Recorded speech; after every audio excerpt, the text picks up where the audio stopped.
الله تعالى وبركاته. نحمده ونصلي على رسوله الكريم. أما بعد فقد قال الله تعالى في القرآن الكريم وفي القرآن المجيد إن الله لا يغير ما في قوم حتى يغير ما في أنفسهم. அகிலத்தின் அணுக்களையும் தன் கட்டுப்பாட்டில் வைத்திருப்பவனும் இருந்த இரவுக்கு பின் வெளிச்சமான பகலையும் தருவனுமாக அல்லாஹ்வுக்கே எல்லா புகழும். மனித சமுதாயத்தின் விதியை மீறி அவனை சில மாற்றங்களோடு பிணைந்திருப்போம் அந்த ரஹ்மானை போற்றி பணிகிறேன். மதிப்பிற்குரிய பெரியவர்களே, கண்ணியமிக்க உலமாக்களே, என் நெஞ்சில் வாழும் இஸ்லாமிய வாலிப பெருமக்களே, அன்பானவர்களே, ஒரு சமூகத்தின் உண்மையான வறுமை என்பது பொருளாதார வறுமை அல்ல, நவீன வசதிகள் இல்லாத பின்னடைவு அல்ல, நமது வீடுகள் சொல்வதும் பின்னடைவு அல்ல, மார்க்கங்களை தேடி போவதும் சிந்தனைகள் சொல்வதும் நன்மையை தீமையை தடுக்கும் முன்னேற்படையை கைவிடுவதுதான் ஒரு சமூகத்தின் பேராபத்தான பின்னடைவு. ஒரு காலத்தில் நாம் உலகிற்கு நிதியை போதிக்கும் நடுநிலையாக இருந்தோம். இன்று அந்நிதிக்கு எதிராக குரல் கொடுக்கும் அஞ்சும் பறவைகளாக நிற்கிறோம். ஏன் இந்த வீழ்ச்சி? மாற்றான் செய்த சூழ்ச்சியா, இல்ல நாமே சுய பரிசோதனை செய்ய தவறியதன் காரணமா? மார்க்க கல்வியும் சிந்தனையும் இழந்ததால் தான் பின்னடைந்தோம். அன்பிற்குரியவர்களே, கல்வி இல்லாத சமூகம் கல்வி இல்லாத மனிதனை போன்றது. தொடக்க கால முஸ்லிம்கள் குர்ஆனை வெறும் வேறு புத்தகமாக பார்க்கவில்லை, அதை உலகை ஆளும் வழிகாட்டியாக பார்த்தார்கள். அவர்கள் உலகை கல்வியும் வளர்த்தார்கள்.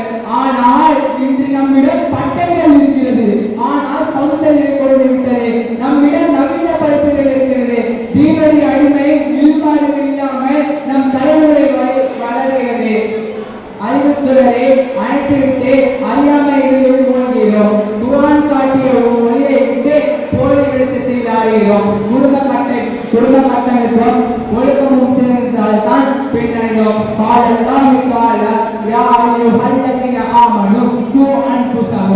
நம்பிக்கையாளர்களே, உங்களையும் உங்கள் குடும்பத்தினரையும் நெருப்பிலிருந்து பாதுகாத்துக் கொள்ளுங்கள். ஒரு உம்மத்தின் பலம் அதன் குடும்ப அமைப்பில் தான் இருக்கிறது. ஒரு உம்மத்தின் பலம் அதன் குடும்ப அமைப்பில் தான் இருக்கிறது. தொடக்க கால முஸ்லிம்கள் இல்லங்களில் திக்ருகளாலும் சலவாத்துகளாலும் ஒழுக்கம் நற்பயிற்சியாலும் நற்கனை வீசினர். இன்று ஒரே குடும்பத்தைச் சேர்ந்தவர்கள் ஒரே கோயிலில் வாழ்கிறார்கள், விதைகளாக பிரிந்து வருகிறார்கள். டிஜிட்டல் திரைகளுக்கு கொடுத்த முக்கியத்துவத்தை பிள்ளைகளின் ஒழுக்க மேம்பாட்டிற்கு கொடுக்க தவறிவிட்டோம். ஒழுக்கம் தொடர்ந்த இளைஞர்களே, அமைதி எப்படி குடியேறும்? தீனின் வளர்ப்பு இல்லாத பிள்ளைகளால் சமூகம் எப்படி தலைநிலையும்? சுயநலத்தால் சமூக ஒற்றுமையை இருந்தால் தான் பின்னடைந்தோம். முஸ்லிம்கள் தங்களுக்குள் சண்டையிட்டுக் கொள்ளலாம் என மார்க்கம் எச்சரித்தது. ஆனால் இன்று இலங்கையில் சாதிய பிரிவுகள், ஊர் சண்டைகள் நம்மை பலவீனப்பட்டிருக்கின்றன. அண்டை வீட்டால் பசியோடு இருக்கும்போது ஆடம்பரமாக வாழும் சுயநலம் நம்மிடம் பெருகிவிட்டது.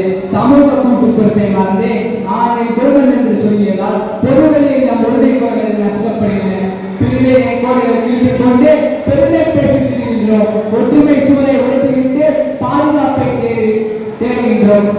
காலத்தையும் நேரத்தையும் வீணடித்ததால் தான் பின்னடைந்தோம். காலத்தின் மீது சத்தியம் செய்து அல்லாஹ் மனிதனின் கஷ்டத்தை சொல்கிறான். ரசூல் நபிமார்களும் சஹாபாக்களும் ஒவ்வொரு வினாடியிலும் மறுமையை அறுவடையாக மாற்றினார்கள்.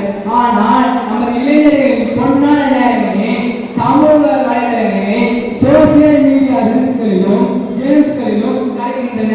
உற்பத்தி திறன் இல்லாத சமுதாயத்திற்கு வெட்டி பேச்சுகளில் நிறுவனங்கள் கலைகின்றன. ஒரு நேரத்தை எடுத்து தூக்கத்தின் காலத்தை கலைகின்றோம். விடியும் உலகிற்கு வழிகாட்டாமல் நாமும் உலகின்றோம். அன்பிற்குரியவர்களே, இந்த சமூகத்தின் சீர்திருத்தம் என்பது வெறும் மேடை பேச்சுகளில் இல்லை, நம்மை நாமே மாற்றிக்கொள்வதில் தான் இருக்கிறது. எனவே நம் பிள்ளைகளுக்கு நவீன கல்வியோடு இஸ்லாமிய அடிப்படையை கற்றுத் தருவோம். சமூக வலைதளங்களிலிருந்து நம் நேரத்தை மீட்டெடுப்போம். இயற்கை பிரிவினைகளை மறந்து ஒடுக்கப்பட்டோரின் குரலாய் ஒன்றிடுவோம். தீவினையை கண்டால் கட்டி கேட்கும் தைரியத்தை வளர்ப்போம்.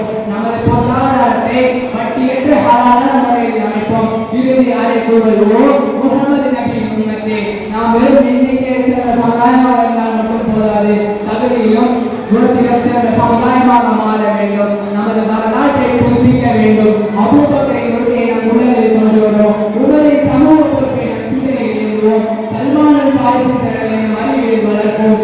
அதிகாலையில்லாதவர்களின் கண்ணீரை நம் பெண்களில் விதைப்போம். அப்போதுதான் அதுவும் சிறிய எழுச்சியாக மாறும். நமது அறியாமை அறிவாக மாறும். நமது சோம்பேறித்தனம் சுறுசுறுப்பாக மாறும். எனவே நம் குடும்பத்தை சீர்திருத்துவோம், நம் செயல்களை சீர்திருத்துவோம், நம் சிந்தனைகளை சீர்திருத்துவோம், நம் சமுதாயத்தை சீர்திருத்துவோம். இந்த உலகத்தை மீண்டும் நம் சிறந்த சமுதாயமாக உயர்வோம். ஆமென்.